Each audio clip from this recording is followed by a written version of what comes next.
Thank you all for coming this morning. It's unusual to be here during the daytime, certainly at 8 o'clock on a Saturday morning, but it's obviously a very important topic, one that's been talked about for well around 2 years now, but the past 6 months with the election and all, it's been particularly interesting discussion. So we are here now. Weather doesn't show it, but it's 2 months into the new year, 4 months since these folks have been elected or re-elected. Congratulations to you all. And we wanted to take this time to sort of bring everybody up to speed, get everybody onto a page. We're coming at this to inform as to what the NRA has been working on for the past 2 years, what our intentions, and I'll speak personally what my intentions have been behind the concept that we've drawn up. We'll hear from the various members of the NRA if they'd like to add their comment as well, and then we'll have words from Mayor Holliday, and I'd like to hear from the councilors as well.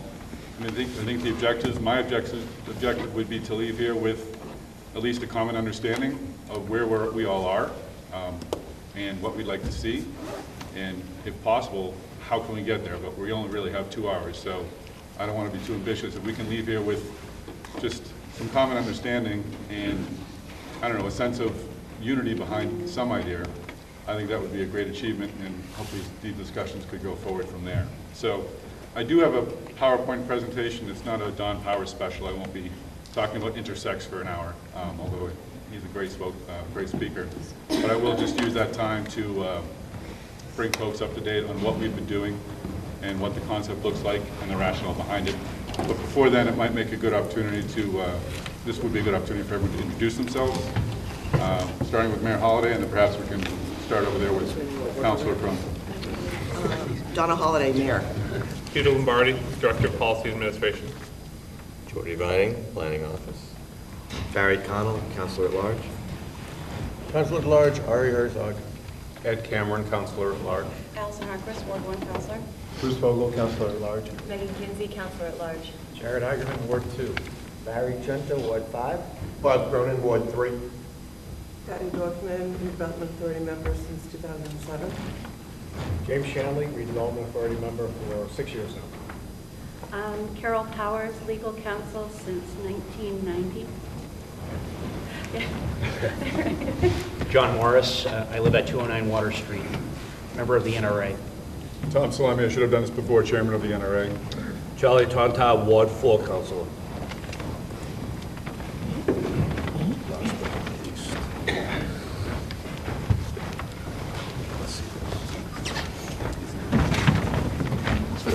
We don't have a remote. I don't know if you folks, obviously you can't see it if you're facing this way, so if you want to get up and sit over there, you're welcome to. I didn't set up the room, so if you're interested in seeing what we have. My objectives with the PowerPoint, again, other than opening it, are simple. I want to explain the rationale and the process that the NRA has been through for the last 2 years. I will do my best. Move up front. I will do my best. There's no microphone. Here, move up front. Yeah, there's no. Move up front. I think that's for cable. Is that for cable? Yeah. Okay. I will try to speak louder, I promise. Do you have a microphone? I'll wait for it. Turn the lights off. Just doing the lights. Okay. He's going to set it up. Can you set it up? You want to wait a minute for a microphone? Yes. Okay.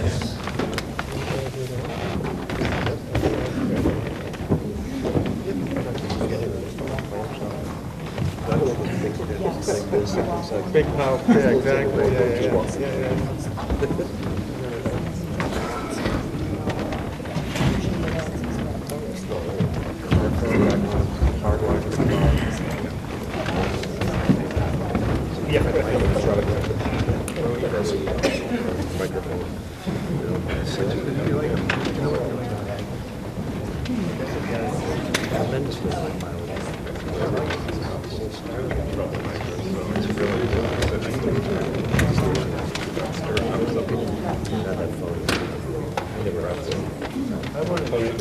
Are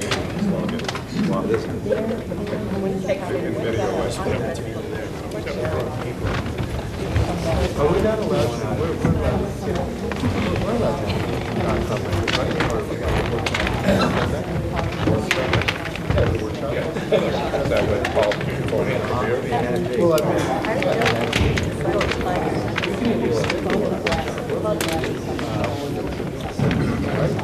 mean, we're not just getting a workshop, we're not the workshop behind closed doors. I think I would do that. Barry, we're not the workshop behind closed doors, right? Not if we're in decision making. No, not for decision making, but for like team building or whatnot. Oh, yeah. So if we do the trust file and throw Allison down, get section 3.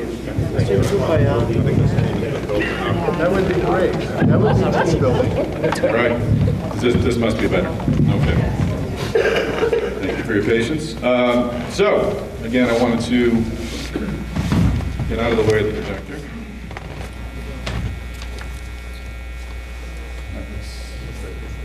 Is that horribly out of focus?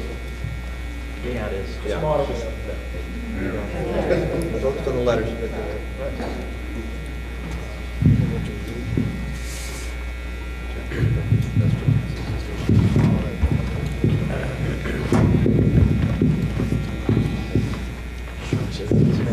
All right.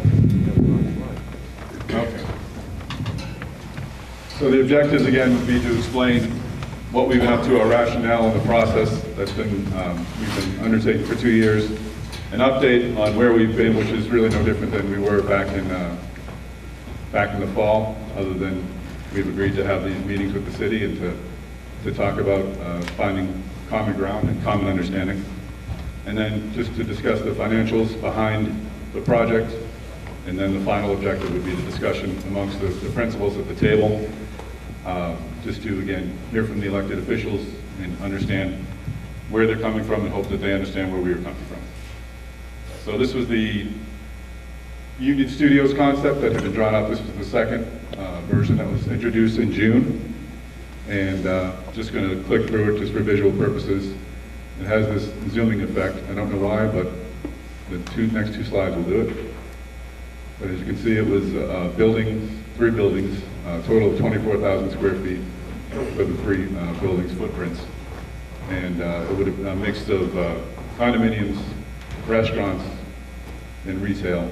One building on the east lot and two buildings on the west lot. There we go again. That's how it looked at from up above. This is probably a visual that many people are familiar with. But again, for the sake of bringing everyone on the same page, I want to make sure it was seen. I know there was a great deal of discussion, and this is just a point I wanted to make about how much space the buildings took of the NRA land. The footprints were for the buildings themselves were 24,000 square feet, which is a small portion of the 4.2 acres that the 4.2 acres currently owned by the NRA. So there was a perception out there that the buildings were going to dominate the land that we own. I never accepted that or saw it that way, but I understand people have differences of perception, but I just wanted to present a graphic presentation of what we're talking about. We felt that the buildings and the projects would restore the historic connection between the downtown and the waterfront. And obviously this is, Newburyport was, its commerce was built on the waterfront. Its very origins were based upon its waterfront orientation, and we thought this was a nice way to connect the dynamic qualities of Market Square to the waterfront and to really bring the downtown together. It opened the waterfront to new users, in addition to people who enjoy the parks, shoppers, diners, and the project did include residents, and I understand that's a hot button issue, but again, explaining our rationale. In other words, it opened up the waterfront to people versus park. It brings down it would bring down people who have different ways of enjoying the waterfront. Sitting on a cafe, enjoying a cup of coffee, looking at the waterfront, having a nice meal, shopping, just lounging about, all would be possible with this project. And it also created a new revenue stream to help the city both pay for the expansion of the park, but down the road to just provide some relief for existing taxpayers, who I feel, as one of them, are paying a heavy share of the city's expenses. And it made sense to me as a resident and taxpayer to find a way to broaden that tax base and expand that tax base if we can. This was the price that had, excuse me.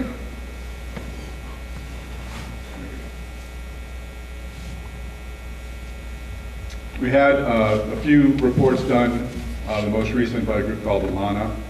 And this was the price tag for both expanding the park and improving the parking lots. I understand there are lower numbers out there. I'm fairly comfortable with this one, given the price of the work that is done in Central Parking, the Green Street parking lot this year, and Brown Square as well. And those both together, I think more than $800,000. So this looks like a lot of money. I'm comfortable that it's an accurate portrayal of what it would cost to put a quality product down there, both in terms of quality park and unfortunately quality parking until we can find a better place to put our parking lots. These next slides will just go over what happened in September. Is after we heard from residents, we decided to ask our consultant Barry Abramson, and I'm sorry to have my back turned to you, to come up with some different alternatives to the condominiums, or at least to give us an understanding of if we were to remove the residences, which we had identified as a principal way of generating tax revenue. What would a resident-free project look like? This first slide is the project that includes the condominium. And what you can see is the estimated real estate tax on top, what that would bring in annually. We did talk, and that would support a bond. The payments of that would pay for a bond of $3.7 million, which would be used to improve the park. We allowed for city grants, like a park grant or such, that I think that's a reasonable estimate for grants, given conversations I've had with legislators and what we've seen in the area. And the $4 million in the parentheses is the cost that we had on the previous slide for the improvements. And there would be conceivably a gap of surplus of $450,000. I'm not counting on any kind of surpluses. The point being that the Union Studios project, as it was initially developed, would have covered the improvements for the park. For the first 20 years, it would have paid that bond, and then after that, there would have been a recurring revenue stream for the city. It's also worth noting that those figures don't include restaurant taxes or revenue from parking spaces. So those would have been above and beyond what we're seeing, although there's already some parking revenue generated down there, obviously. So the alternatives were no condos, offices up top, single floor retail, we've all been to the cool places that have restaurants and shops and kiosks and things like that. I think they're really we should stop doing that. Basically a single floor commercial space, and then a scaled down version of the Union Studios plan. So the next slides will go over the cost estimates for those projects, and then I'll have a slide at the very end to compare the plans, and then we'll get into discussions. All right. Union Studio plan, this is just with offices above the commercials, above the restaurants and retail. The pros is that you still have the retail and restaurants activate the park. Concerns about offices is that they don't activate the park in non-business hours. People will be there from 9 to 5, which I think creates a problem for parking, which is obviously the next bullet point there. And another concern would just be whether or not there's really demand for that much office space in the downtown. My feeling is there's not, and I haven't seen anything to suggest there might be. So these are, again, some of the concerns. Problematic with parking. We would really require a larger tenant. If we were to get some tech firm in there, maybe to take up both buildings, it would be feasible, but to rent those offices out piecemeal might be difficult. And if we did one building and then work toward two, if the demand wasn't there, then the project probably wouldn't get built out and have the financials that we're projecting here. But we do have estimates for the 3 buildings, And as you can see, the taxes brought in from the 3 buildings would be $170,000, which is about $200,000 less a year from the initial Union Studios plan, and it goes less and less with 2 buildings in 1 building. And accounting for the bonds and the grants and the things, the surplus obviously rises with the fewer buildings that are built. So even if we had 3 buildings, there'd be a gap of 1.1 million, and that would go up to 2.5 million. 1-story commercial, again, the positives would be it would activate the park, the buildings would be lower, so they'd have a lower impression on the downtown. And it could be feasible. It's feasible to see how people would see that people would rent commercial space down there. The concerns would be the lower buildings wouldn't be in scale with the rest of the downtown, and of course that's an important issue for everybody to make sure what is done down there fits the downtown. These are the revenue projections from that project. Again, it's about 650 to 80,000, so we split the difference at 64, and accounting for the bonds and the grants and the improvements, there's a $2.5 million surplus to be made up. I should have noted that all these slides are available on the city website.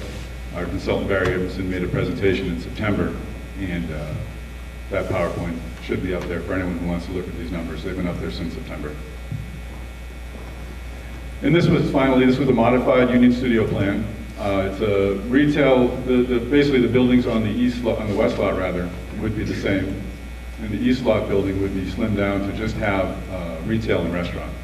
So it would just be perhaps a large restaurant with outdoor seating. It would be a lower profile, so people perhaps would have a wider view of the mouth of the river. It would be less of a boxed-in feeling, which I know was a concern of some people. Concerns, we still have some residents on the west lot, but they wouldn't surround the park. So the concerns that some have would still be there. And this is the projection that what that project would bring in. Be about $200,000 to $250,000. And going through the same grants, cost of public improvement, you're looking at a gap of about $500,000. So this is obviously a lot. Just again, a look at the project, and this is a summary of the 4 approaches that I had drawn up. The modified plan is the last one I just presented. That's the one with the reduced building of the east lot. The 1-story is the next, and you can see the gray bar on the left rather, would show the gap that we would need to come up with to pay for those improvements. And the orange bar or yellow bar on the right show the revenue that would come in from there. Would show the blue bar would show the revenue, and the yellow bar would show the size of the bond that revenue could support. Again, those payments would be made over 20 years after that bond was paid off. The revenue would go right to the city. Okay, so today we're here to review those plans, which we just did. I'd like to hear from councilors and committee members, and of course, we're proposing Mayor Holliday about what their thoughts on these efforts are and where they would feel comfortable going forward. I mean, for me, I obviously had a hand in coming up with the Union Studios project, so I'm comfortable with what it provided. I thought it would be a nice addition to the downtown, an excellent addition to the downtown. I thought it would instill a sense of, I'll just show the slide at the beginning. For me, I mean, Newburyport is a wonderful city, and I thought this would sort of extend that city while also giving people the larger park that so many people want, including myself. I look at these lots, and we all agree that this clearly needs to change. I look at the size of these lots, and I look at the size of the downtown, and I say to myself that having a park of that size would almost be the size of our entire downtown. And I wonder if that's a healthy mix for an urban center. I do think that we could afford some stretches of urban living along the waterfront to, again, connect the downtown to the waterfront. but I'm anxious to hear what others at the table have to say. So thank you very much for listening. I will go back to that and look forward to the discussion. I don't know if we want to continue to use this or just try without. Put it on the table.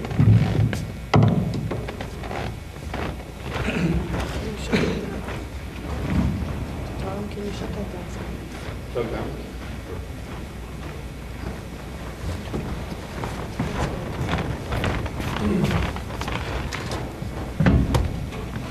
So the purpose of today was to be sure that the city council had walked through what the city and the NRA, in terms of our plans with mass development and Union Studios, and the concept plan that was presented to the public. So obviously, we have taken a giant step back from that after the concept plan and conversations about underground parking and residents.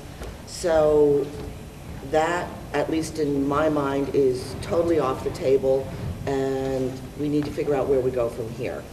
So I think when I think back about what the NRA has tried to accomplish, they really came from the perspective of trying to balance surveys, results in the past, the desire to activate and connect the downtown, to remove parking from the lot, and I think to come up with what was, I think, really driving a lot of their proposal was the finance model. And I think that I would suggest that we not let that drive our conversation. I think that what is more important is what we all can come to consensus on in terms of what makes sense down on the waterfront. And then we can sort of back into a finance plan or make modifications that are appropriate at that point. But I think that it really makes sense to start from a modified Union Studio plan, and do we take more down? Where do we go from here? So I'm really interested in hearing from all of you today in terms of where we go. It's important that I think that the public that's here understand that today is just a conversation, roundtable between the city NRA and the city councilors, and this is the first of many, many, many, many more hours of, I think, open conversation and meetings and public meetings as we move forward and try and figure this out. So that's where we are. Members of the NRA, comments? Patty? I would like to hear from the councilors first, and then I Okay. feel more comfortable designing. I'm talking there. I'd like to hear from the councilors first, if you don't mind. So can we start? Talking for years. And the microphone, the, Or just repeat the question. She just said she'd prefer to have the councilors speak first, that's all. I'll say something. We have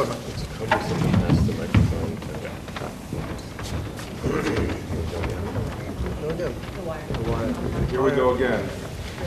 Before you turn it on, before the camera is on.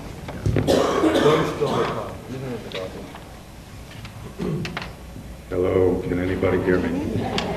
I'm glad I'm here for something non-controversial. Last couple of nights ago, we were talking about historic preservation, and that seemed to go pretty well and was pretty civil. So hopefully, we can all bring that spirit. Just a couple of rambling comments. I wasn't exactly sure, what was going to be involved today. So I personally have set my expectations pretty low. Obviously, there's been a lot of heat and light generated on this issue for the last 40 years, and I'm only been around for 25% of it. So, I don't sell myself as an expert about the past. I certainly don't sell myself as a predictor of what's going to happen in the future. But I want to frame this in a couple of ways, and this is how I'm kind of looking towards the future. One, we need to come to some general agreement about what we want. That, I think, is obviously the most difficult thing. A simple question, what do you want? And, a lot of it answers a lot of different alternatives that people prefer. And second question is, how do we pay for it? That is a little more quantifiable. Certainly, what we want is going to drive how much money we need to raise, both for the capital portion of whatever is to be created down there and for the operating cost. And three is to me is the mechanisms by which we do that. Does that include the NRA? Does that include the NRA being dissolved? What's the city council's role? What's the city's role? The other entities from a Waterfront Trust to Harbor Commission, Parks Commission, those sort of logistical questions need to be answered. And some people have talked about, why are we starting by looking at the Union Studios NRA proposal? Why aren't we looking at the COW proposal first? To me, that doesn't really matter. I think wherever we start, we should then work it backward and look at it with those different frames and try to get to something that we want. Personally, there's a lot to be liked in what the NRA's been proposing and what the mayor's office has been working with them on. Newburyport Forward sent us some comments to the council. The City Open Waterfront sent us a package a couple of days ago to the council. There's a lot in here. I agree with what Bob Ulig said, the chair of the Parks Commission, at our listening session in January. There's a lot in common here, and I know that may sound crazy to some people, and I get the look from many people on either side of this when I say that. But there is a lot to like about all of these and finding that common ground. Clearly, less parking. You got to be very careful that I'm misquoted in the paper. Less parking. I very much agree with people who've been beating the drum about parking garage, parking garage, parking garage. Parking garages seem like a very, something that's at odds with the fabric downtown, but I think that is certainly going to be the most environmentally friendly way to deal with transportation and getting people to park at one place and not having this land sprawl of surface lots that we have. Surface lots are going to be a part of our future, but I think if we can pull 300-400 cars away from surface lots and into a parking garage, I think that's going to be incredibly important. Obviously, New England Development, if they're doing a hotel project, needs to be a part of that conversation. They obviously own a lot of the land down there, and I appreciate the mayor's efforts to work with them on trying to get that. And how we pay for that garage or intermodal facility will be very important because there could be revenue generated from that. But unfortunately, we may be using a lot of that revenue to pay for the actual construction of the garage. So I think that's a big piece in here as well. So I think that parking issue is something that there's definitely agreement on. I hear from all sides, having an active waterfront is important. So I appreciate that we're on common ground with that. The ways to the water are incredibly important. So there's certainly common ground there. And I think the real question, maybe it's an aesthetic one, but is if there are buildings down there, what are they going to look like? What's too big? What's too small? What doesn't get you the desired effect? Chairman Salemi mentioned the word kiosks. I know in the COW packet, the kiosks are mentioned quite a bit, and I like that. They may not be brick kiosks, they may be glassed-in temporary kiosks, but I think structures, and you can fill in the blank with whatever you think a structure is, but structures that bring activities through all seasons, I think would be really important down there. And sort of the other big piece of this frame is sea rise and storm surge. And when I look at the faces here, I can see many of you, and I remember the things that you've said to me, and I'll point to Joe Teixeira on this one. The water level is going to be a key issue down there. Years ago, I remember talking to Nat Norton, who was then the chairman of the NRA, and we both agreed that density in a downtown is desirable, and we both thought that Stephen Karp was going to provide that density all around a beautiful waterfront park. The reality is, I don't think New England Development is going to be doing much on the waterfront, certainly not anytime soon. My understanding is that they've extended leases for tenants who are leasing properties on the waterfront. So for the foreseeable future, I don't think there's going to be any development by New England Development down there. And some of that has to do with the potential for flooding, the FEMA flood maps that we've heard a lot about. The reality is, I don't think there's going to be that kind of a development down there. So what does that leave us with the waterfront parcels, the NRA lots? well, if New England Development's not going to create the density, maybe we should create the density. But then again, maybe we shouldn't create the density because for the exact same reason that New England Development's not going to do it. So, it's definitely complicated, but I do also hear common ground in visitor amenities, visitor center.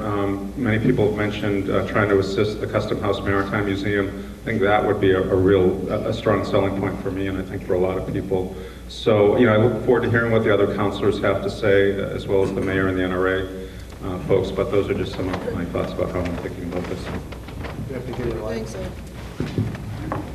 Great. I won't knock over the coffee. I honor coffee. As a matter of disclosure, though, actually, I am a tenant on the waterfront. I am a tenant of the Newburyport development. I just signed a 5-year lease at Plum Island Coffee Roasters. If that's what Ed was referring to. I'm a little bit more controversial. My comments and so forth will certainly may raise that level of controversy a little bit. I beg forgiveness, please don't take any of it personally. So a little bit of a statement and a little bit of an observation. It was just about a year ago, it was actually April 1st, that I opened my mouth and I said out loud, you know what, I think I'm going to run for city council. Though maybe a lot of people thought that as a joke, it turned out to be a little bit of a reality, and here I sit.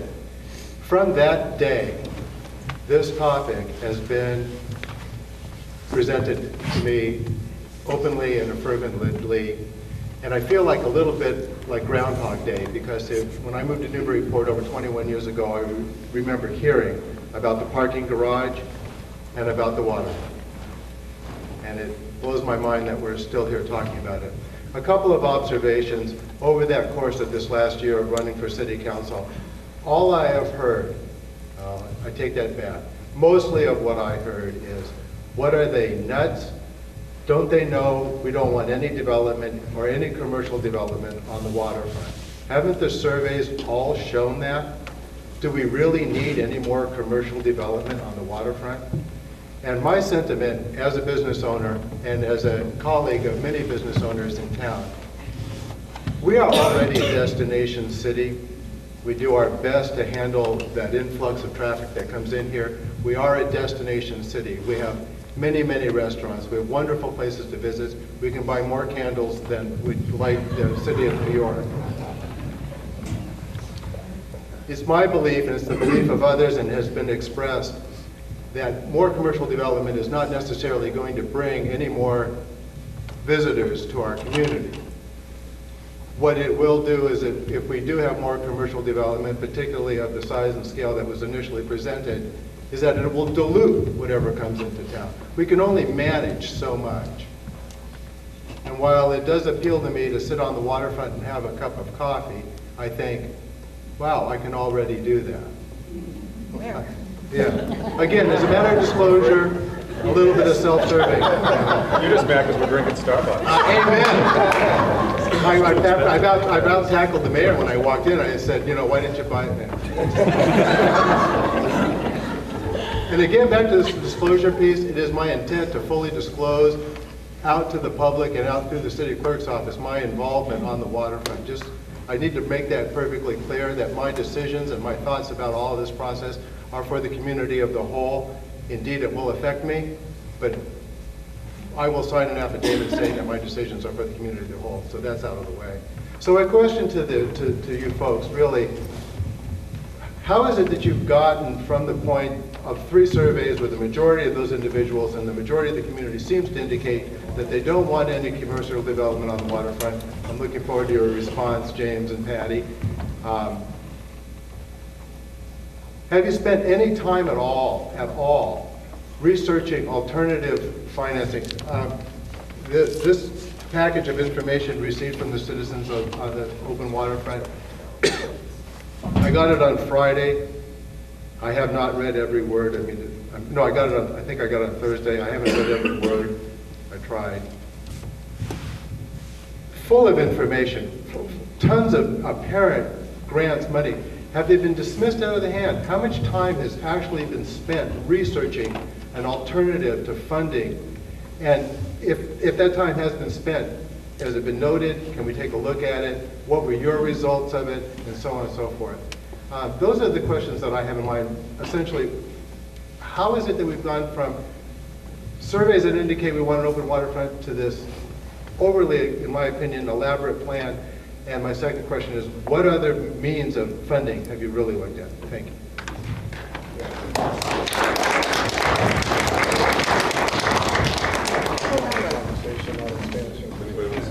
They want to respond? Oh, Yeah,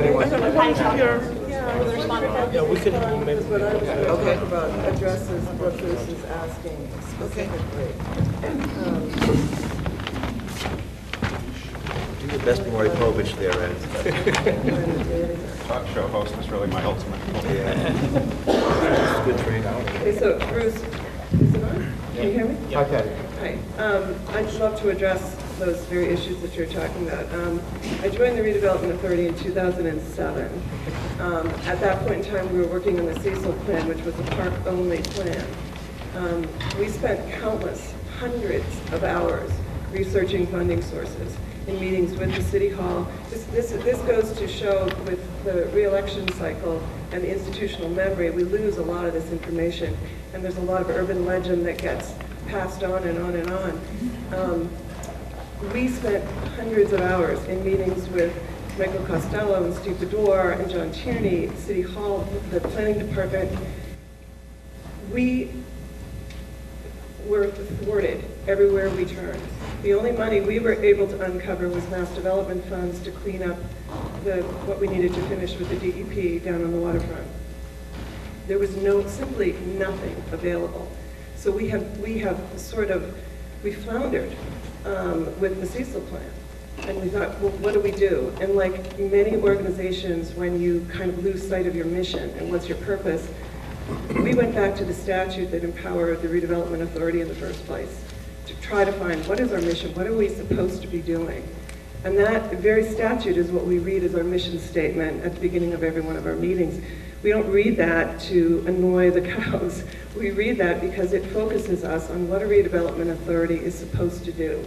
How did we take this land? What empowered us to take this land in the first place? And what does that statute tell us we're supposed to do with it? And we're supposed to bring it into tax-producing land. So that's where we started to focus our energies and take a look at that. I'd love to touch for a moment on the surveys that you talked about, because this has been all the other redevelopment authority members will attest to the fact that this has been my biggest annoyance in the 7 years I've been on this panel, on this board. These surveys, anyone who uses any survey ever conducted, and I've got all the data right here, to argue for or against development on the waterfront has not read the surveys. None of them were designed to answer that question. I can give you an overview very shortly here. In 1987, there were 3 choices placed on the ballot in the November election.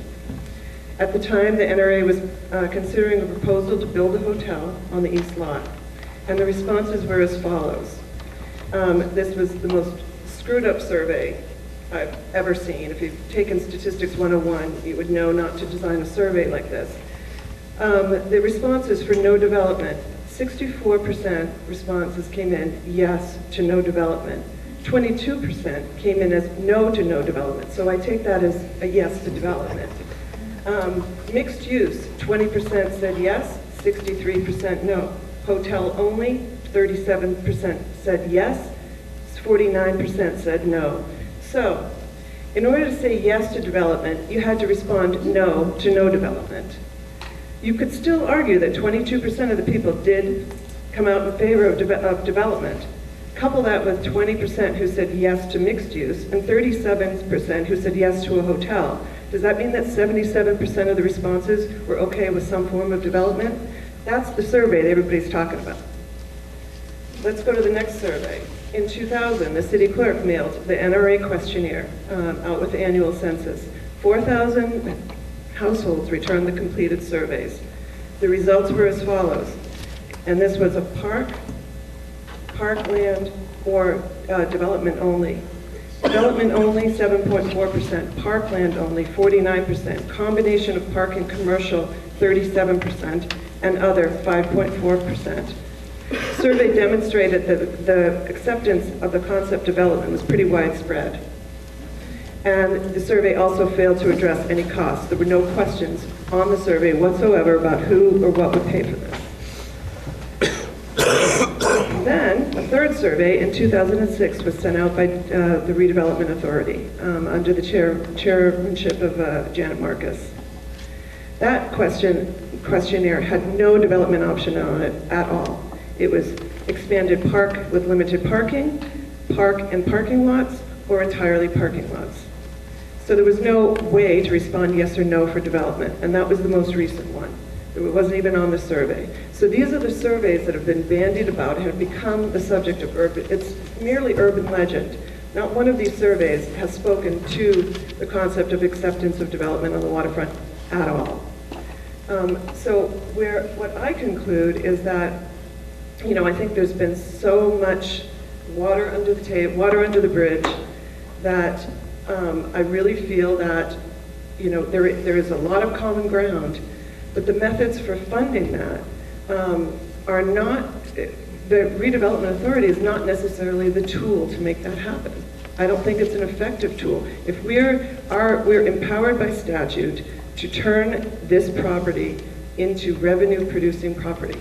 That's what we can do, and it's the only way a panel of 5 volunteer people can possibly make this thing happen. If that's not what the city wants, then perhaps this is a broken tool. That's how I feel.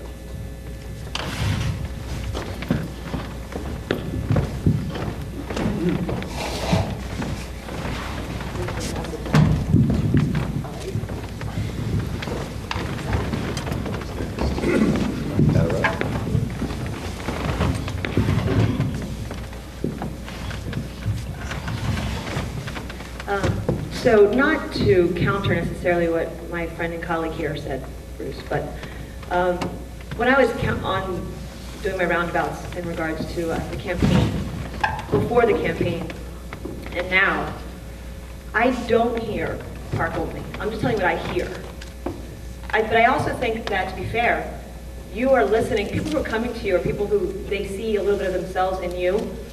So the people who I'm speaking with are people probably who feel a sort of connection with me. So a lot of what I hear is not park only, it's get it done. And the get it done is connected to the ability to compromise in order to get it done. So that's the only thing I've ever said when I was campaigning before and now. I'm open to a lot of different options. The fact that this has been discussed, and if the Daily News is right, in 1972 is when this started. I was 1. That's a long time to be discussing. Really long time, thank you. My friend and colleague. Well, that's all right, you did me. All right. I don't do well discussing things to the point where this is too long. I'm okay with disappointing people. I really am. I have 3 young sons. I disappoint them. Generally speaking, when we walk away from any argument or discussion, someone's going to be disappointed. Generally speaking, all 3 of them are disappointed to a certain level, because not everyone got exactly what they wanted. But as a group and as a unit, we got it done. We got something done. And that's where I am with this at this point. If everyone in this room and everyone who cares about this project is a little disappointed at the end of it, then we did something good together. We got it done, and not everyone got what they wanted, because I don't know how everyone's going to get what they want and get it done. In regards to friend and colleague over here, Ed, who mentioned New England development, I think of everything as analogies. I just do. I'm a teacher by trade, so my analogy for dealing with carp at this point, maybe this is a female thing. The females here can connect with this a little better. You date someone for years and years and years and years, they never ask you to marry them. But what are you supposed to do? Keep waiting? I'm at this point where I agree. At this point, do we need to wait to see what carp's going to do? Or do we just go ahead and move on and do it for ourselves?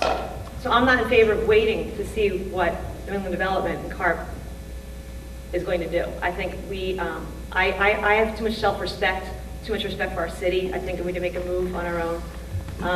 Finally, my curiosity here is what we as a council can do, what people want us to do.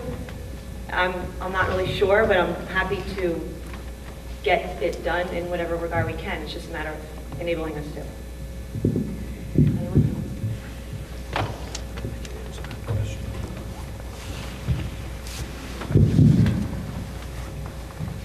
Where to begin? I guess statistically you can kind of manipulate any way you want. Going with an analogy, you know, I ran a road race with two other friends. I didn't come in last, I came in third. You know, there's all kinds of discussions that I think we can have. I'm going to start out with what is my background and my strong suit, and that's infrastructure. I'm not talking parking lots, we keep talking parking lots. We're going to have, at some point that we can't control, Waterfront West perhaps being developed. It may be 5 years from now, it might be never. We don't know. We really don't have control over that portion of it. We have the NRA parcel. We have the Atkinson building parcel. We have the Fitness Factory Hotel parcel. We have our existing downtown. All those need one key element, and that's a road net, roads. You look at Salem, Mass, because everybody always compares us to Portsmouth. I'm going to go the other way and suggest us with Salem, Mass. You can't get there from here because of the roads. You look at what we have. We have Merrimack Street. Can we widen it? Can we improve it? Not really. Water Street, can we widen it? Can we improve it? Not really. State Street is State Street. So really, I think that's one of the things that we have to look at as we go through this. You know, we talk about the mission statement of the NRA. Part of that mission statement is parks. So, you know, let's be clear on that.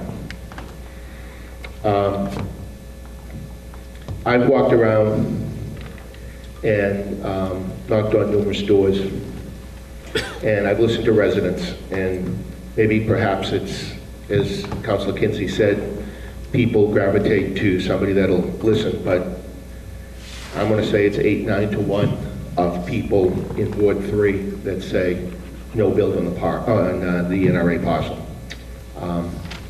I'm walking with them. So I guess one question that I have would be, is the Union Studio initial plan alive or dead? And that's a simple yes or no answer that we can walk away with today. Next question I have is, when we are doing the financials up on the screen, we have a Clipper City Rail Trail 2 being built.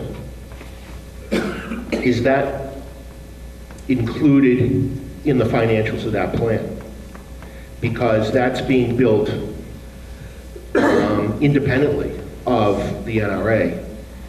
And if that's being built, that's a huge portion of this parcel that's going to be developed on its own. So I think that in itself could be our very first step, and then pretty much see where we are.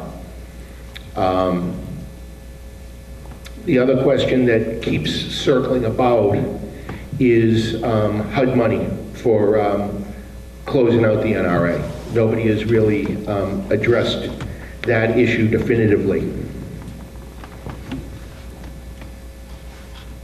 And I guess the most important question that I would have for the NRA is, above and beyond the Union Studio plans, do you have an exit strategy for yourself? Do you have an exit strategy to either move to a different part of the community and refocus, or to disband? because I think that has to be an important part of this strategy, of this discussion, is where are you guys going? Thanks.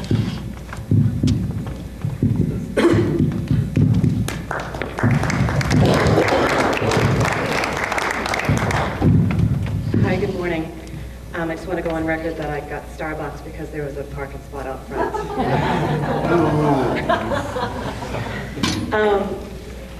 So I'm the city council for Ward 1, and for the past couple of months, I have spent a lot of time speaking with different groups and different individuals. So I'm going to speak on their behalf. I'm going to take my personal opinion out of the equation, and then I'll get back to my personal opinion. The majority of the people in Ward 1 do not want buildings. It's the bottom line. They don't want it. I struggle a little bit with that because, like Megan, my peers who unfortunately don't really live in my ward, but they live throughout the city, can't imagine a waterfront downtown without buildings. So my question is, besides Councilor Vogel, I have not heard from any retailers, I have not heard from any other restaurants that are concerned with bringing in other commercial space downtown. You're the first I've heard of it. I did hear from one, I take that back, I'm sorry. He said he was not concerned at all. So I'd like to hear from those people. If you're here, I'd love to hear from you. The other thing that I agree with Councilor Kinsey is that the majority of the people, whether it's the NRA speaking, NRA fans or the Cal fans, the consensus is that we're having this dialogue, let's keep it going, let's just do something, and let's keep the momentum going. So I definitely agree with that. But I wanted to bring up, which Councilor Cronin did bring up, was the issue of dissolving the NRA. That has been brought up every time I speak to somebody. If the NRA does consider themselves a broken tool, who's going to take over? The city council? Because I'm going to go on record and say that I don't want to take this on. I'm willing to work with a group. I'm willing to make decisions about the finances, but to take on what the NRA, what the COW has done, that seems cumbersome for us. Maybe I'm wrong. So I would like to know if you do consider yourself broken, I like that little analogy. Does it come to us? Where does it go? And the other thing I want to say is that I would not ever support a debt exclusion or anything like that for to pay for the development of the waterfront. I would never support that. So I just wanted to go on record for that. And I think a lot of the councilors probably feel the same way, but I can't speak for them. But I do also want to say thank you to the COW and to the NRA. They are volunteers. They have spent many nights away from their families, and I don't envy them. So thank you for all your hard work.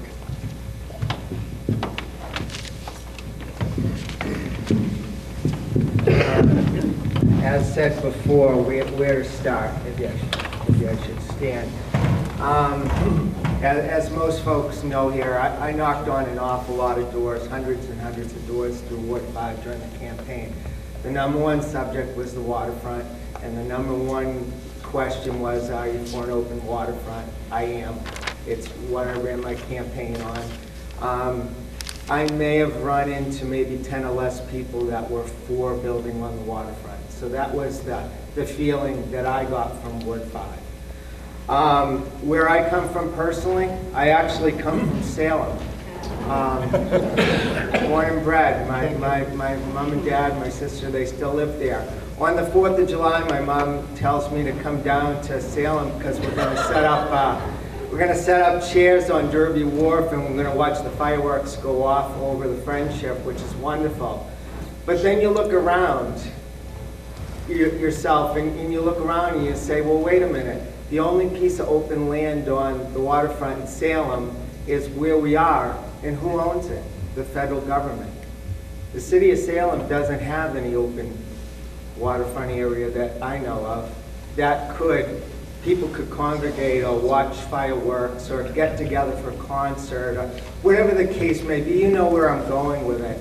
And the point is we have that. We have it right now. Our first issue is parking. We got to get a parking facility, whichever name we want to use for it. Then we can start to have the discussion of where to move forward. On the comment of a broken tool, the only thing that's really broken about the NRA is you're only looking at one piece of the waterfront. If you were looking at the whole waterfront, if you had that control, it'd be a different conversation. But there are many different pieces, as Councilor Cronin had said, to it. So this is where the rub becomes. Because we're not looking at our waterfront as one piece. We're only looking at it in sections. And that's a problem. It's a problem. As far as, we showed the pie chart up there, and it showed building as a little piece, and then parking and park as a big piece. The problem is I find the parking goes with the buildings, and I would like to know how much of that pie chart is actually the park. Because we have this beautiful Federalist downtown that people want to come to and shop, and on the other side we have this Hope and Waterfront, which is gorgeous. And why would we want to change that? We have two different draws in the same area.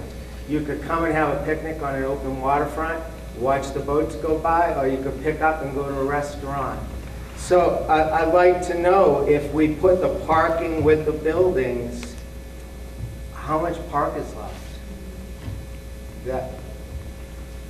I come from a different environment, and I think what we have is really a really good thing, and I'd like to expand upon it. So I come to you with my personal feelings, but I think I come to you with the feelings of the majority of Ward 5. And those are my thoughts.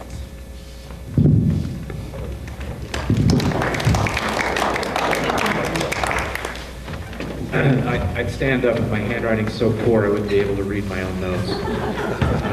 I already scared Megan. She saw my handwriting. That's what it's all about.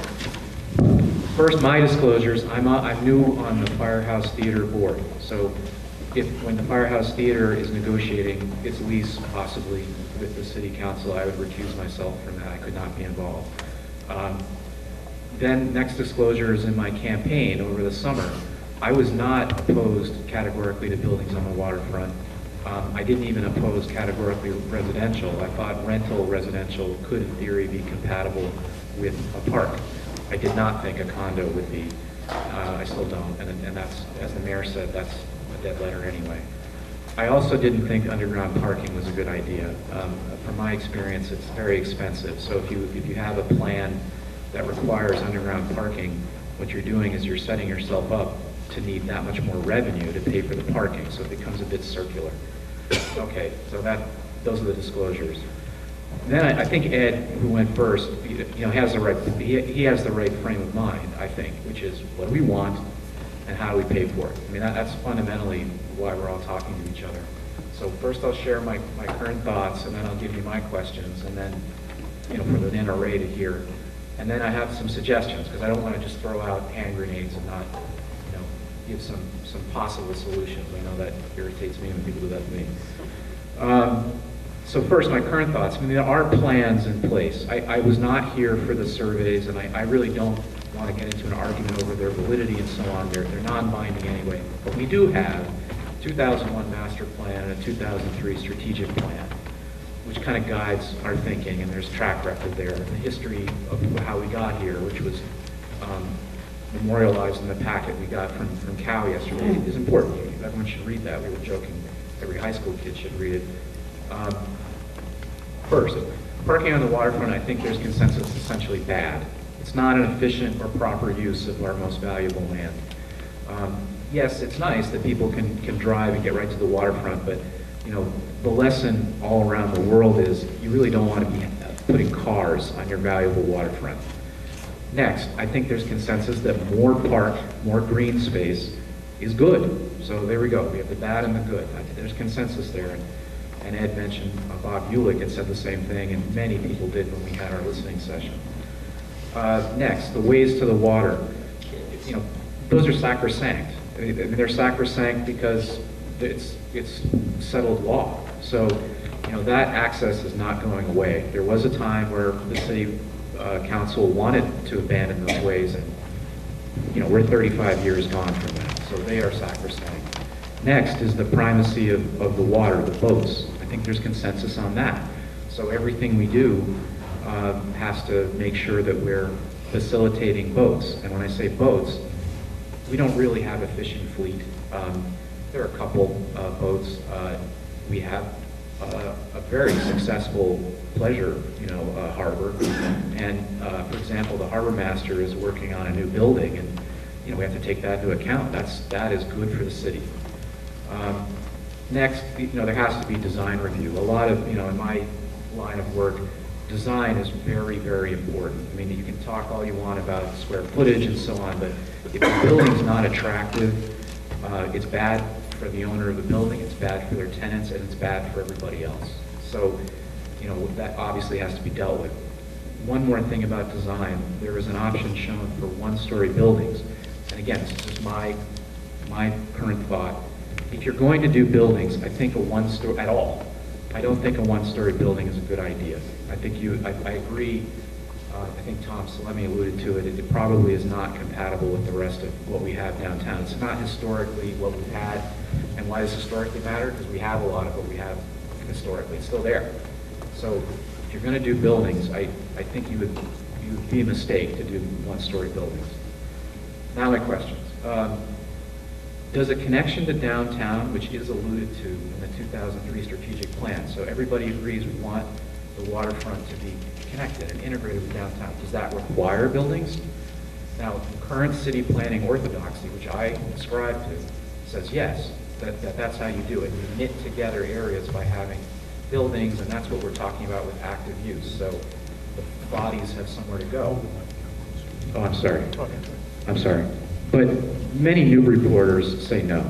I mean, that's obvious. When I did my campaign in Ward 2, most people said, I don't see the need for buildings to integrate the waterfront with downtown. Again, that's contrary to orthodoxy and my own inclination, but that's what people are saying, and we need to settle that question. Okay, if you do have buildings, then you have to decide what goes in them. We already alluded to that. I think we need to settle the underground parking thing once and for all.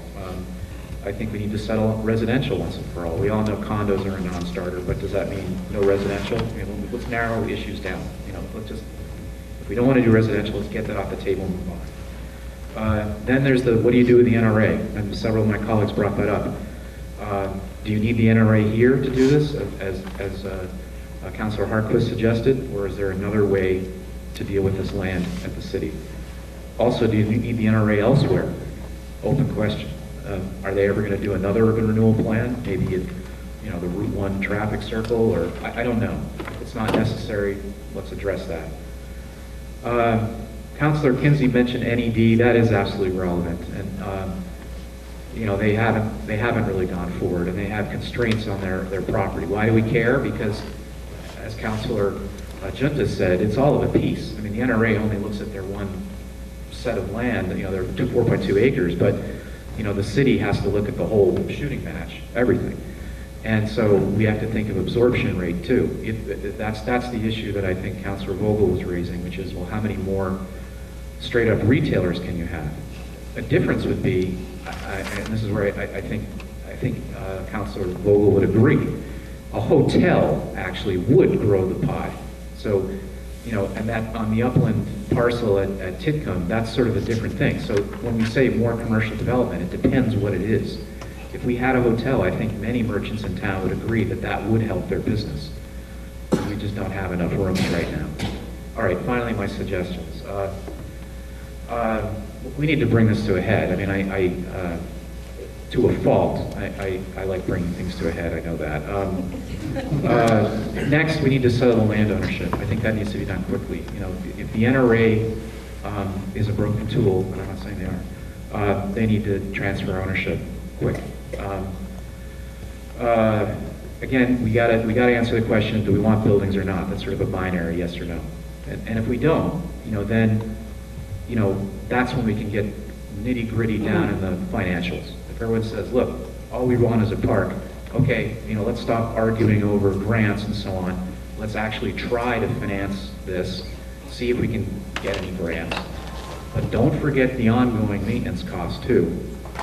When I talked to people in Ward 2 this summer, you know, yes, most of them wanted no buildings, but they all agreed that ongoing maintenance is not what Newburyport is good at. So once you build the park, that's great, but you got to pay to maintain it. That's it. That's all I have to say.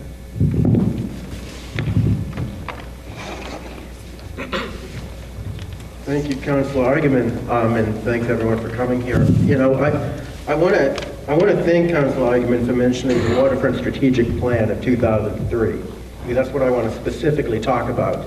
And I'm holding my phone here so I can read some excerpts. I actually blogged about this back in September, 6 months ago, and at the time I recall reading the Waterfront Strategic Plan, 2003. This was a 10-year framework for waterfront policy decisions. And I recall at the time even walking into the planning office, because it was the planning office that created the report. And I remember speaking to Jordy Vining, and I thank Jordy for being here today. He might recall this conversation.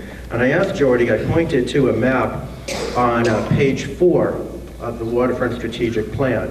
Page 4 had a map showing the central waterfront, and it had a legend at the bottom of the map specifying that anything shaded green is parkland. And the entirety of the NRA property today was green in 2003. So I asked Jordy the question, well, Jordy, what does this mean? Is the NRA land today parkland? Is it parking lot land? And Jordy responded basically, at the time in 2003 and 2002, nobody really knew what it was. And under that microcosm, the map on page 4 was created. Is that fair, Jordy? That there was confusion about what that land was. Was it parkland? Was it parking lot land? And that's why it was shaded green. You can respond later. Or not. Or not. But regardless, the Waterfront Strategic Plan of 2003, master policy document for the Central Waterfront, talks about the NRA land being parkland. Later on, page 18 of the strategic plan, I want to share a quotation from page 18. Quote, planning for the Central Waterfront undertaken in 2001 came to the conclusion that this area should remain open with a balance of passive green space and surface parking lots of sufficient size to meet demand. Changes to the existing zoning will be needed to accomplish this goal.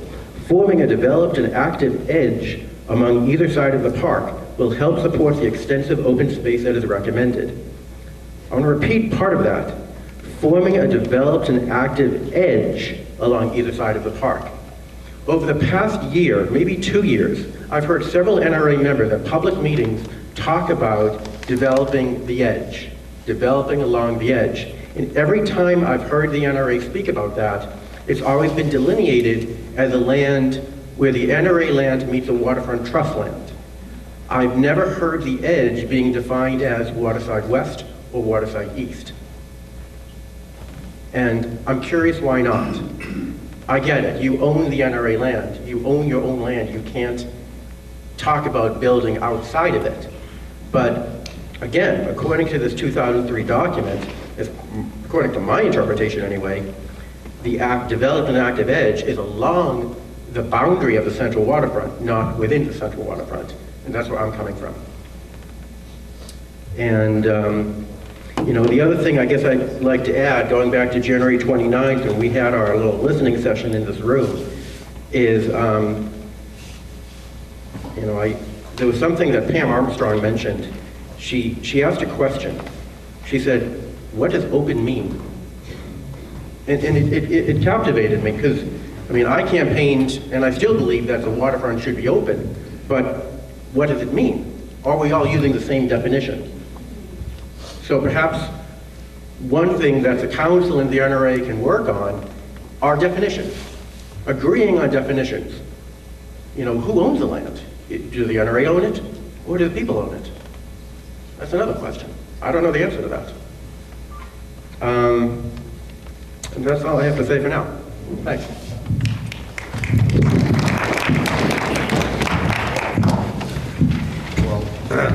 First, But first, let me offer some encouragement to my fellow councilors. I'm not going to speak too long because of a chest cold, and that should probably come as welcome news to those of you who sit through meetings with me elsewhere. Also offer you some warning, and that is I'm speaking through a fog of antihistamines, and who knows what's going to come out of my mouth. I would like to comment first on a couple of things that have been said, but probably not too many of them, and just focus on a few others that I think constitute lines in the sand as far as my thinking goes. I do want to also agree with part of what Councilor Cronin said about the road network being important, and that's probably how we explain the fact that it took Councilor Chinta so many years to get here from Salem. He did. Just a couple of points. It's always struck me as foolish that we devote so much of this central waterfront footprint to the enjoyment of cars. You know, that they sit there and the windshields like to stare out in the water, and the headlights blink in glee whenever a gull flutters by. It's ridiculous to have cars down there, and I do think that the progress we're making toward a central parking facility is welcome news, because it gives us the opportunity to think a little differently about the parking that is presently taking place on the central waterfront. It's an absurd use of very valuable and possibly productive land. I'm going to disagree somewhat with the mayor, because I think that it's difficult to have this conversation, as is reflected by the comments of the other councilors, without thinking of the costs involved with whatever we want to do. I'd love to drive a Mercedes around town, but I frankly can't afford one. And I think it's not the only part of our discussion, but it has to be a significant part of our discussion when we talk about our wish list. There are many things we would like to do. But the role, in particular, of the City Council is to make the things we want to do attainable from an economic standpoint. That said, I guess part of the message that I'd like to convey to the NRA is my thanks. You have worked long and hard.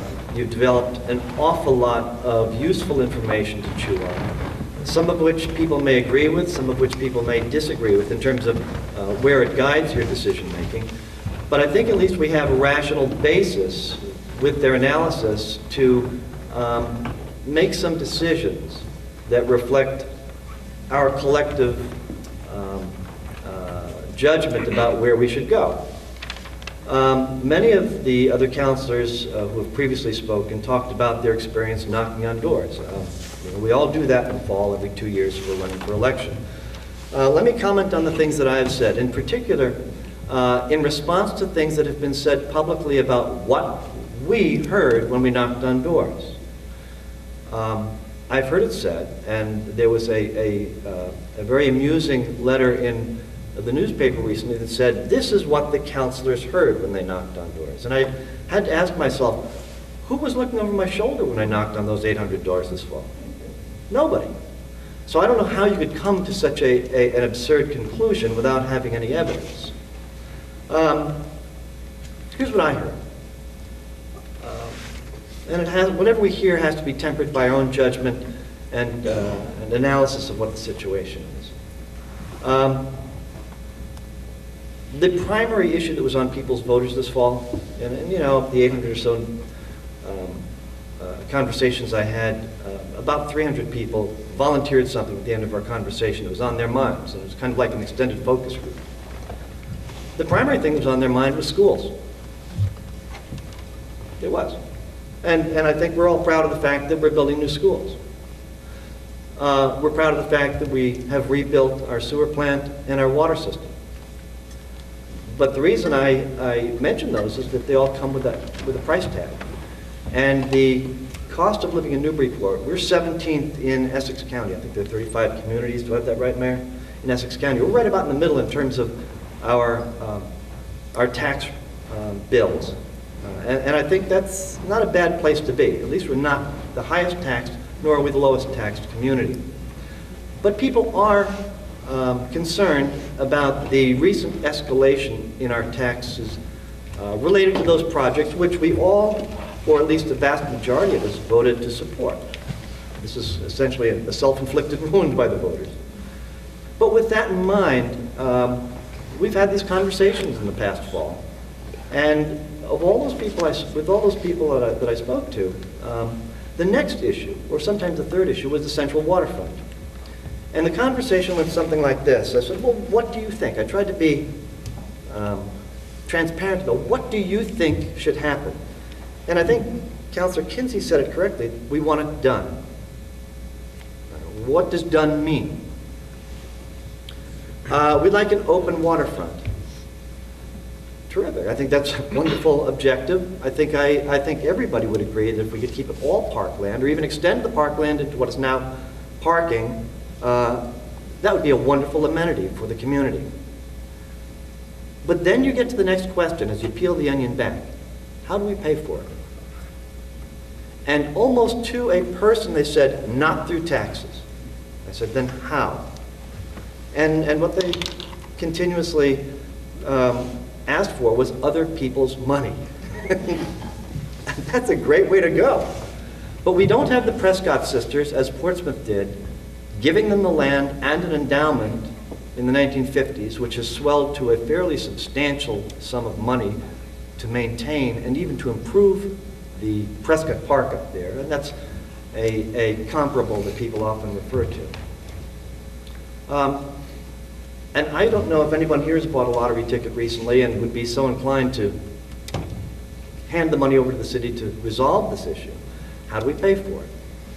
If it's not taxes, if it's not a gift from someone who is in a position to give it, I'd like to see some more information to the NRA about the sources of funding that we can depend on. Public sources, private foundations. I don't think we've dug as deeply as we might into private foundation funding to do what we think we should do. But back to my conversation with residents. I posed the question, if we did not have the resources, other than raising your taxes, to complete a central waterfront, assuming the price tag is somewhere between I'm trying not to be critical here, but maybe as much as $5 million. How should we pay for it? Would you accept a modest amount of development on the central waterfront if it meant it didn't have to go on your tax bill? And 2 out of 3, perhaps a little more than that, I can go back and look at my tear sheets and see what, because I checked them off to see to get a sense. 2 out of 3 people roughly said, yes, I would. I could accept some modest development. I said, how much? And I said, well, what would it be? I said, 20-25% footprint, perhaps. I didn't,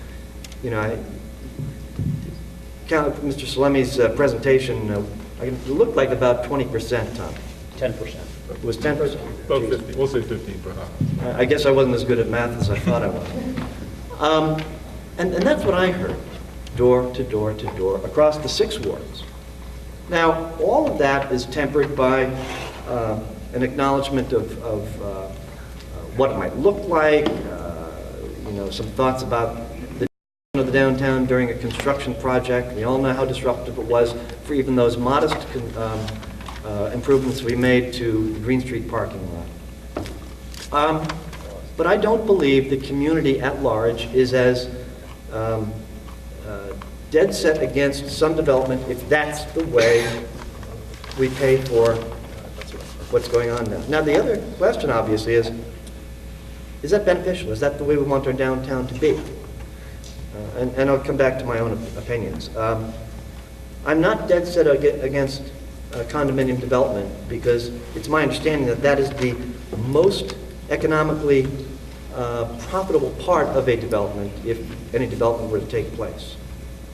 I am dead set against underground parking because that's probably the most expensive way to provide parking. And in an area that's hydrologically unstable, it's close to the river, water's being driven up underground and receded. I was on the zoning board when we looked at one of the proposals years ago for a hotel development there, and when we said underground parking, everybody stepped away from the table. I don't think underground parking under any circumstance, whatever goes there, is viable, particularly if you look forward, and someone made reference to Joe and his understanding of the climate change-induced rise in sea levels, and that's only going to get more complicated as time goes on. So those are my bottom lines. Take the parking completely off the waterfront. If there is development, and I believe that there is some acceptance, if not preference for it, I wouldn't be so bold as to claim that. If there is development on the waterfront, no underground parking, and my personal preference is I'm not terribly concerned about people who live on the third floor of a condo on the central waterfront shooing people away from their backyards. That's not the experience we have presently with the residential condos that abut the firehouse parcel today. That's simply not the way people behave around a public space. So those are, I don't know if this is useful to you, but those are my thoughts at this point. Imagine if we talked for a long time. Yeah, I know. That's it. Thanks for keeping it short. It's amazing what drugs can do. Yeah, we're impressed. Actually, makes sense. Thank you. Maybe I should get more often. We're going to talk to you guys. I talked to everyone else up to now, and I think that's what we're doing. I'm going to give my bias right up at the front. I've written this. The waterfront, as it exists now, in my opinion, is a monument to urban renewal. Urban renewal came in the 50s as a means of making America convenient for the automobile, right? And part of it was just to do away with blight, and especially tenements and densely located housing.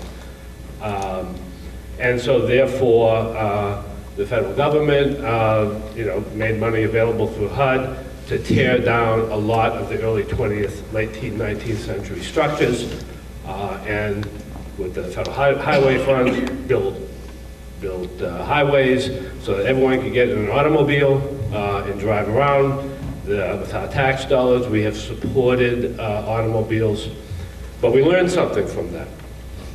What we learned is when you build highways through communities, when you bulldoze dense, mixed-use commercial and residential areas, you also kill community.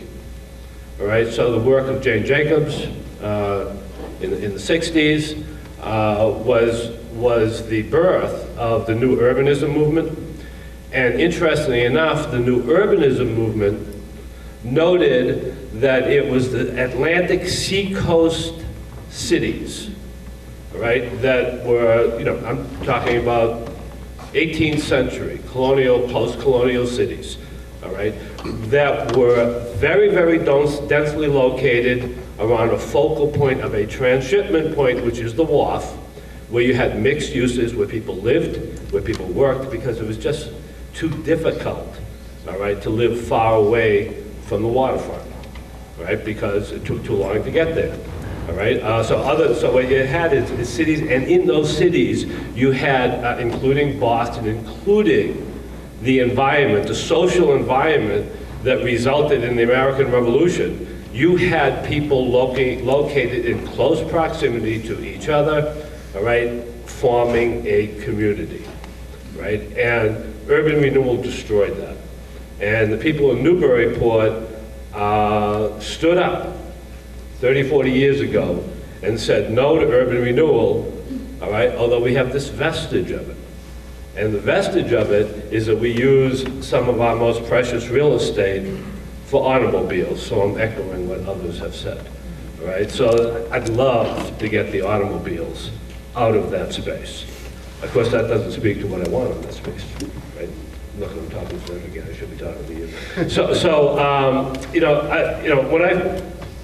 Last fall, a lot of people approached me and they said, it's simple. The waterfront is simple. And I was thinking in my head, no, there's nothing simple about the waterfront, all right? There are like 50, 60 variables that you have to measure in order to decide what to do. But I've tried to distill it down. And I think this is what I come up with, all right? There are some people, all right, I won't venture a guess as to how many, that place a high subjective evaluation on a broad viewscape from Green Street, from when you exit the firehouse, so that you can see a span, all right, all the way to the mouth of the river, to the Gillis Bridge, across to Salisbury, to Rings Island. That's a subjective evaluation, all right? It's important for a lot of people to see that, all right? It may not be my taste, all right, but it is the taste of a lot of people, all right? And it's you know, you really, I mean, it's interesting thing about taste is people get really passionate about it, right? And very passionate about it, but there is no objective way to evaluate it, right? You know, I don't know, you know, people, taste is taste. And if there is, and I'm not about to impose my taste on anyone else. So, I mean, one of the ways I think about this act, putting an edge on the waterfront, is similar to the enhancement, right, that occurs when a painting is framed, right? Some people like paintings that aren't framed, some people who prefer them framed and like that definition, and who's right and who's wrong, I can't say. I would say that if and I agree with people, I mean, I have a lot of questions with surveys, and I'll just do an aside on that. What I tend to like is surveys that indicate a willingness to pay. And I talked about this last Saturday. So you get a question, would you like polar bears to be saved from going extinct? And so you get 99% of the people say, I mean, there would be some sick people who say, let them go extinct. But say, no, I want to save polar bears, right? But then you ask the following question, would you be willing to pay $1,000 a year for the next 30 years so that polar bears do not go extinct? And you get a completely different answer. And I think one of the problems with the surveys in town is that the methodology has not been one that will tell us what we need to hear. But I want to say, if the majority of people have that subjective taste, I think to have it open, to have that broad viewscape, I think we have to take that very seriously. I would reserve in subsequent years the right to tell them, I think you're wrong. But nevertheless, if that's the sense.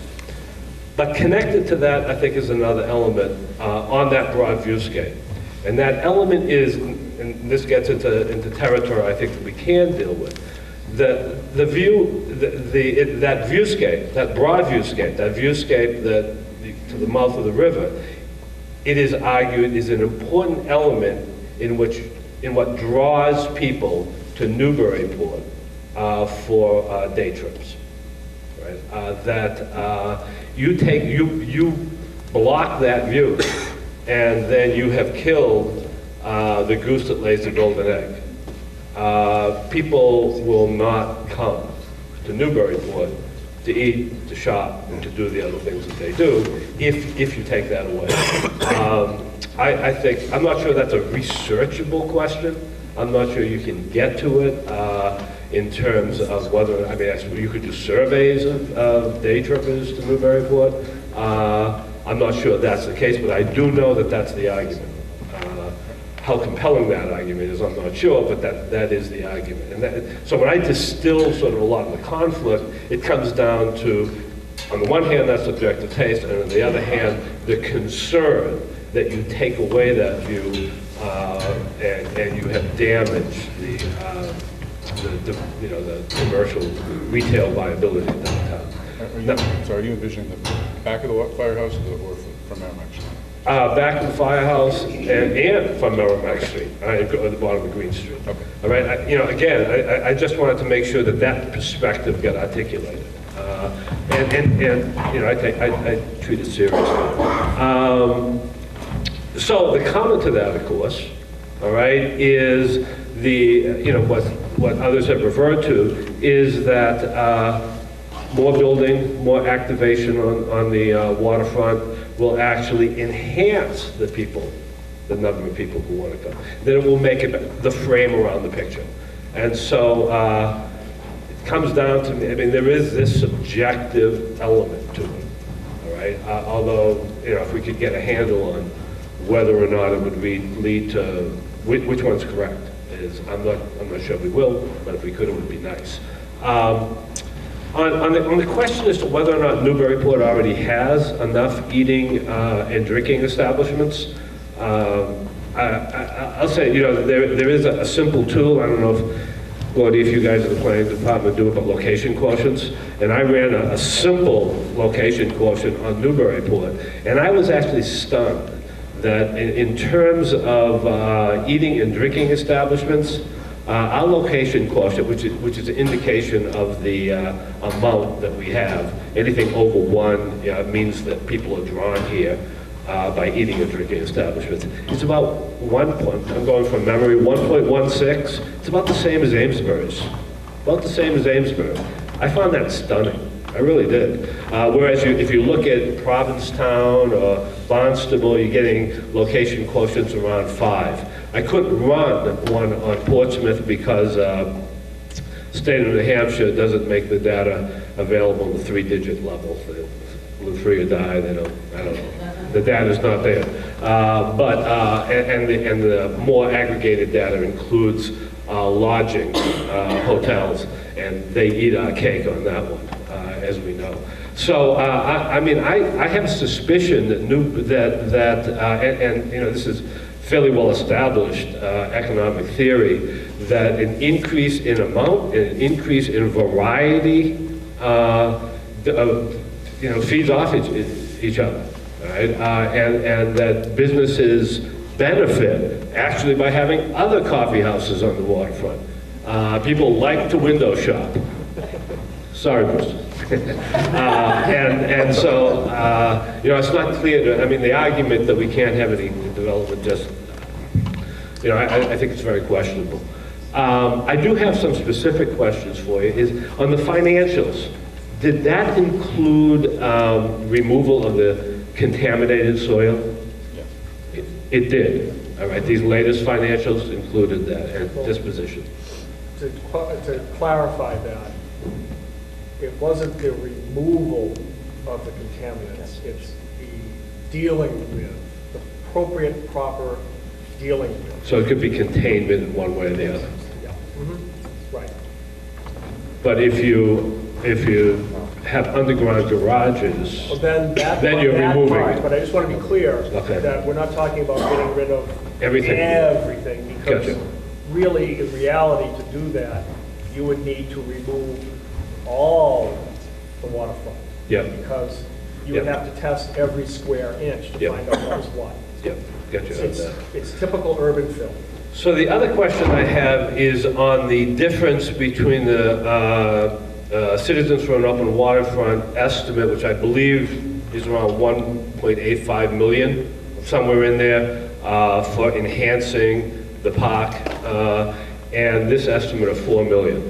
And so I guess for both groups, I would be very concerned about storm drainage, not just what's done on the surface, but what needs to, and what the cost is for not only draining water in terms of anticipated flooding, so that it drains quickly, but also that the catchments, that the filters, so that we are not putting a lot of toxins into the into the water basin and into the marsh. All right. So does that, your estimate of 4,000, does that include appropriate drainage and filtering and that sort of thing?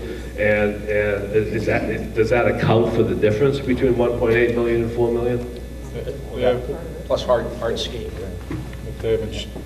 We haven't seen they presented to us, but never presented us an actual copy of their report. So Okay. I don't know what is in the report. We were only able to see it, but they haven't presented one to us yet. So I can't tell you what's in their report, but ours does cover those sorts of things.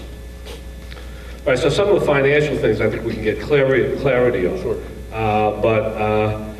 You know, I guess we just have to, you know, we have to work out that subjective element, and the element is to whether some definition, some structures there would help or harm downtown development and the character of the city. Thank you.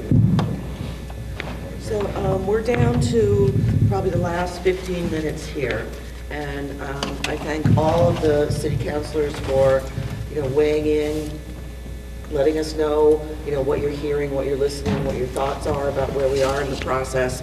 And before we turn it over to the NRA, I just wanted to ask, Jordy, do you have anything that you'd like to add at this point, or Peter?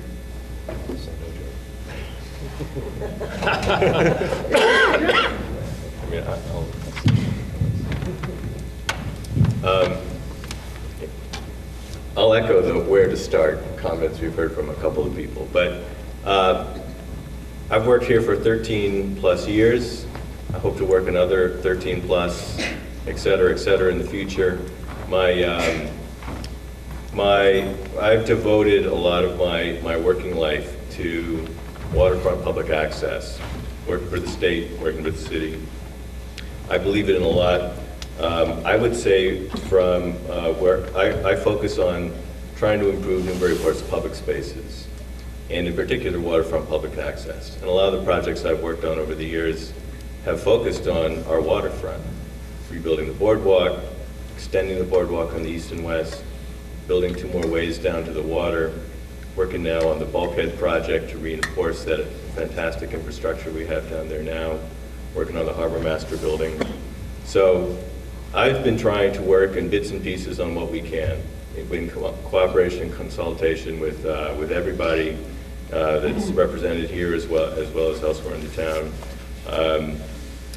I'm definitely in the frame that Megan and other people have talked about of let's get done what we can get done to improve Newburyport and work where we have common ground and consensus. I think there is a lot of common ground and consensus, actually. We were fighting a lot about these buildings. But in terms of public spaces and a lot of the public use down there, we have common ground, and I intend to keep working towards it. Just briefly, in terms of what Ari asked me about with the waterfront strategic plan and so forth from a decade or so ago, the strategic plan that from 2001 did focus on the waterfront, the central waterfront, as primarily park space, getting parking off and expanding park space. The so-called Bluestone report from back for the NRA, which succeeded that back in those times, focused on getting the cars off, getting them into a parking garage, and expanding the park space. The 2003 strategic waterfront plan basically echoed those previous statements, policy statements, and efforts. So, but we haven't been able to obviously get a parking garage to free up space. We've been working towards that. We continue to work towards that. More than anything else, I would like to have figure out a specific way forward on what we can work on, either incrementally or on a larger scale. And that's certainly the commitment of the city and the administration to work with all parties, city council, citizens groups, NRA, et cetera, to try to figure out exactly what we can get done. And I'm really hoping that lots of questions get raised, but that we can actually define what are our action steps.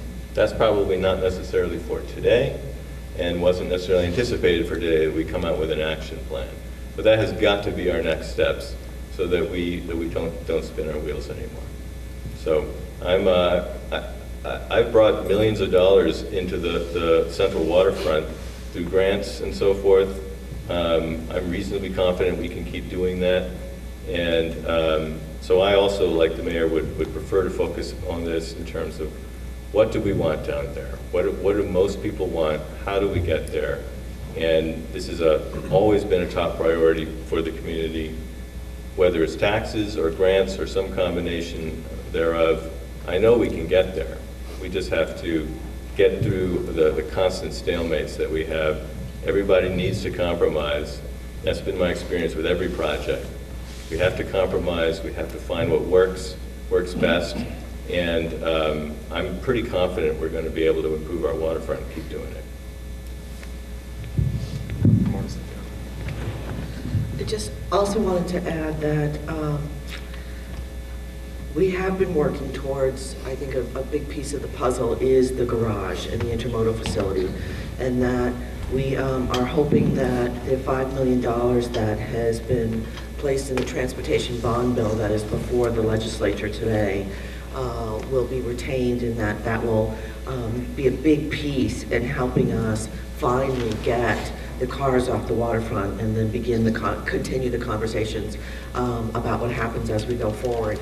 I think that there's been a lot of really good conversations. I know that there's questions that are specifically asked of the NRA, so I'm going to move this over here to you to answer those. And I think that before we leave this room, we have to decide next steps before we all leave today. So if you guys could answer some of the questions that were presented. Well, I do want to echo the spirit of cooperation. I mean, we've worked closely with the city from the very start in developing this concept.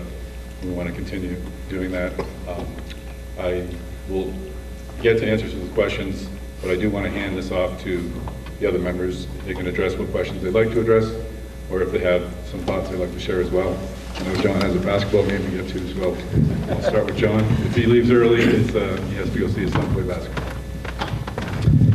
Thanks, Tom, and thanks to everyone for putting this together here today, specifically Mayor Holliday. You know, I think we learned, or at least I know I learned a lot in terms of really getting an understanding of everyone's perspectives. I didn't go and knock on 800 doors or examine surveys and do anywhere near the amount of research that some of the other people have done that are around this table with respect to taking the pulse of the community. When I joined the NRA, I came on board with the idea, I think that Megan Kinsey brought up, about trying to get something done down there and trying to accomplish that without having it cost the Newburyport taxpayers significantly. And so, although we're here today saying that we should come up with what we'd like to have happen down there, what's ideal for us, we also have to face the reality that it does have to be paid for and that it does have to be maintained. I'm not sure if everyone here is aware of the fact that $80,000 is spent on an annual basis maintaining the small park and what borders the boardwalk down there right now. So if you expand the park to be over 4 acres, you can very quickly come up with numbers that are in the hundreds of thousands of dollars to maintain the property down there. And so not only is it the $4 million of cost, but there's the ongoing upkeep, and Newburyport doesn't have a good track record in maintaining property. You can take a walk down In Street and look at a fountain that hasn't spouted water for over 25 years, to be a clear example of that. And In Street is probably one of the key areas of attraction for our community and for visitors to the community. And if we can't take care of something as small as that,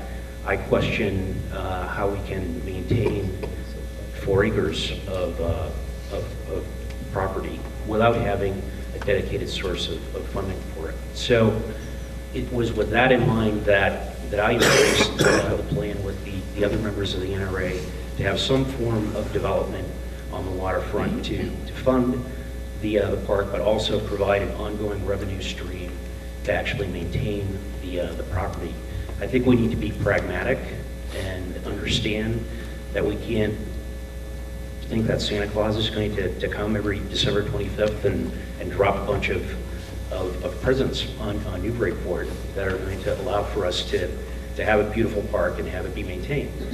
Ideally, that would be great, but we all know that, and I hope there are no small children in here, that Santa Claus doesn't exist. So, so I think we've got to be pragmatic. We've got to compromise. I think the level of passion around this topic is, on the one hand, terrific, but when it leads to extremism and stalemates, it results in what we've had for 40 years, which is, I think, far from ideal, and I don't think we want that to continue. So I was encouraged to hear some of the points that were made today, specifically by Councilor Tantar, as well as Councilor Connell, with respect to being open-minded about coming up with some ways to have some form of development on the waterfront to allow for us to have something that the community can embrace and enjoy, and to have it not impact everyone's wallet in order to do so.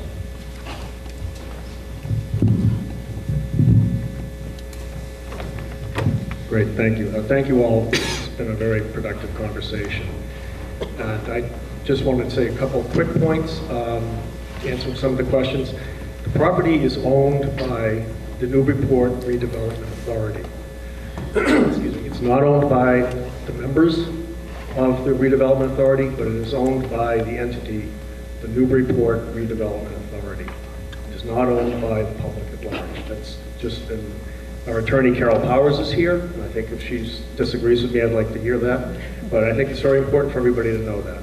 So even if, well, I was going to say God forbid, but some people might not agree with that, the five of us were to disappear at the end of this meeting, that fact would remain. But I think the question that we all need to answer together is, what do we want to be? What does Newburyport, how do we go? What do we want to be in a year from now, 5 years from now, 10 years from now? That's really what we're talking about here. And to Councilor Herzog's point about edge activation, I think actually it'd be an urban design error to push the activation of on the edges, of the outside edges of the park. I think that's not really good connectivity, and I don't think it would really work from a planning perspective. I also don't think that the proposal that we have on the table here right now closes the waterfront. I mean, we've been talking about this now for years as a very binary question. And words like open and closed, they're in opposition. And I think actually we're not closing off anything. If anything, we're enhancing the part of the waterfront, the passive part, that people actually really gravitate towards and enjoy the most, which is down by the water. And if you take a look at how people use the space today, it really, right now, is a transitory space. And the activity is on the edge, down by the water. I mean, human beings are mostly water. We're drawn towards the water. So I think what we're trying to accomplish is having a more active way to get to the edge of the water.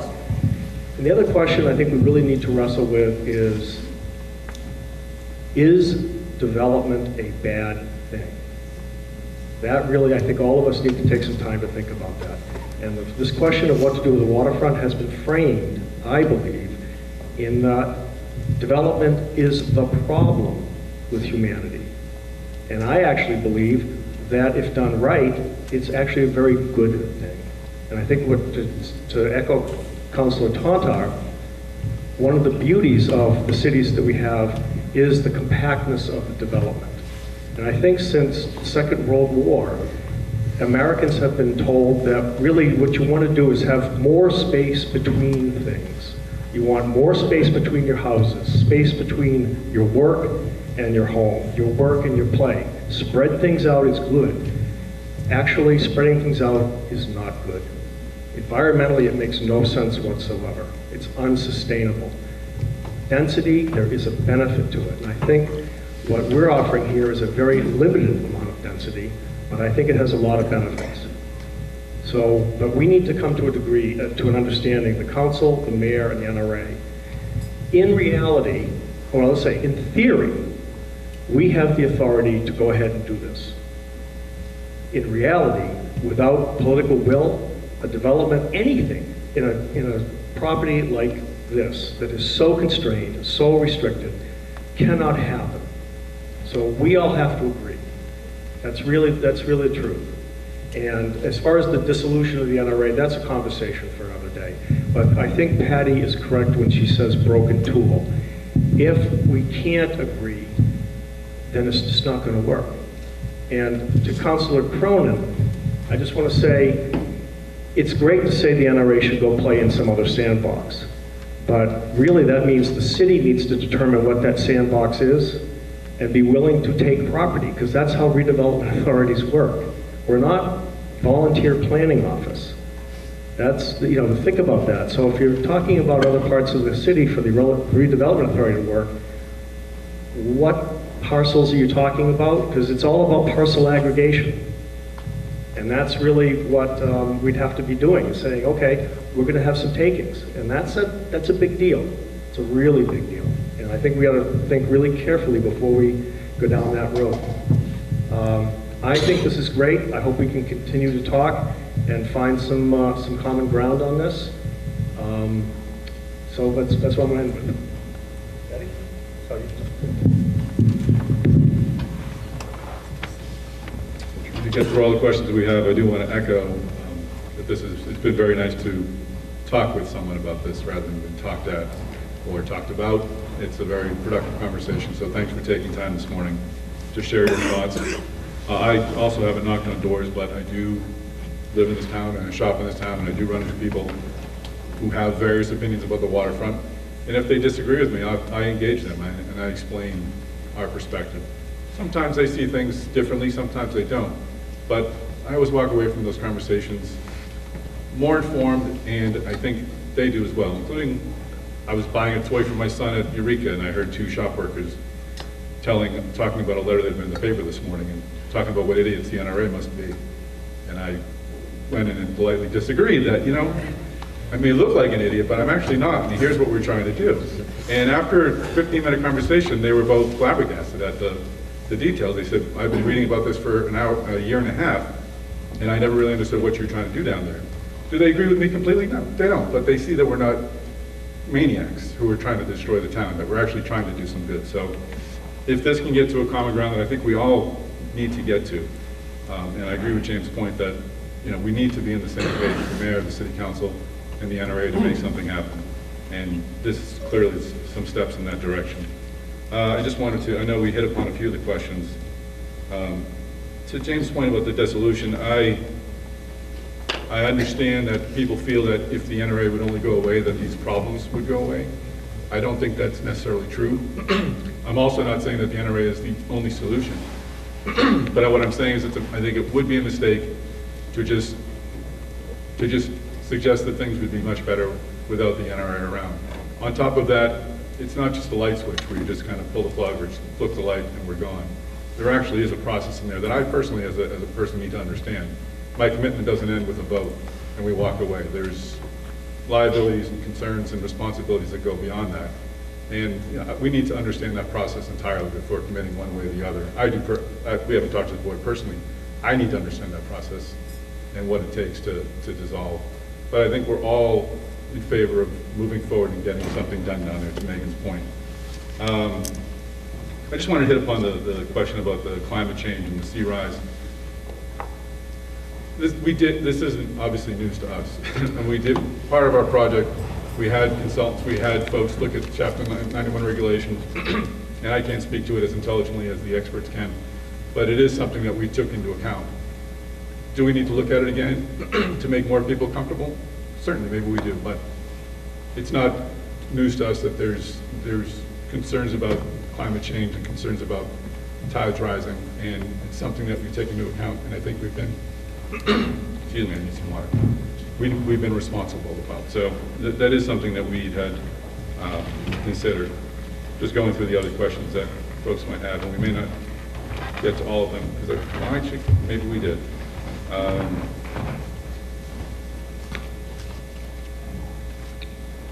No, I would just end that the question about growing the pie and whether or not more attractions downtown would bring more people. Charlie's numbers were fascinating. Thank you. I think that more attractions and more businesses downtown would make us an even greater destination than we are today. And I'm admittedly an urban nerd. I mean, I went to Las Vegas with some friends over the weekend to celebrate my 45th birthday, and theirs as well.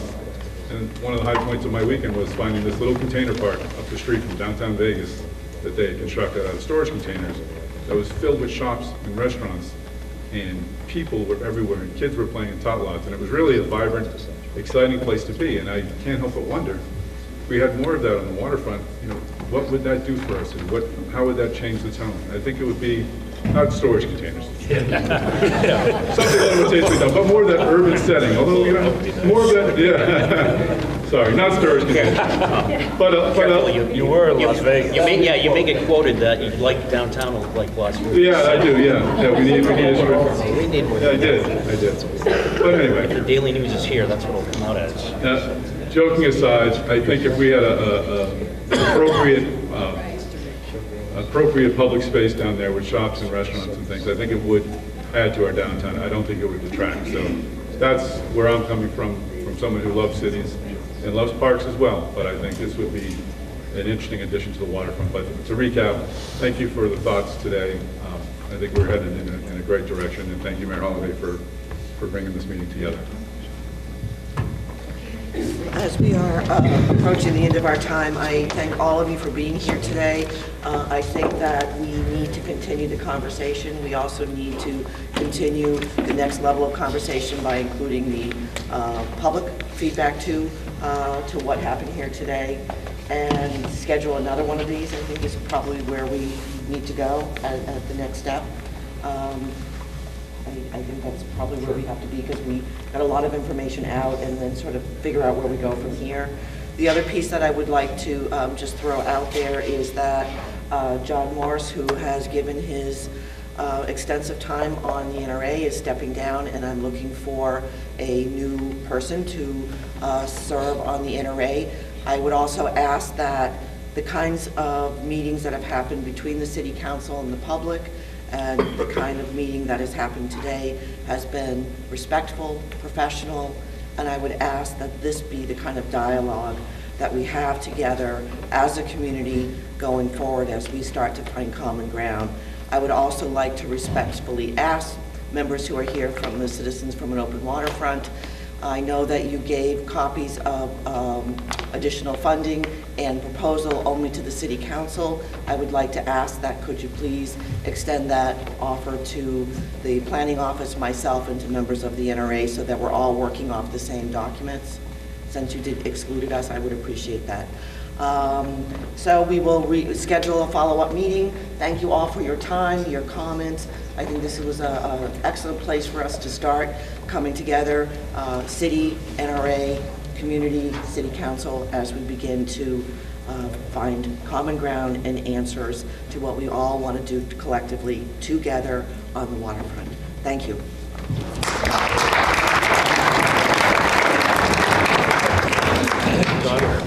The forecast is 4 to 8 inches, so Wednesday.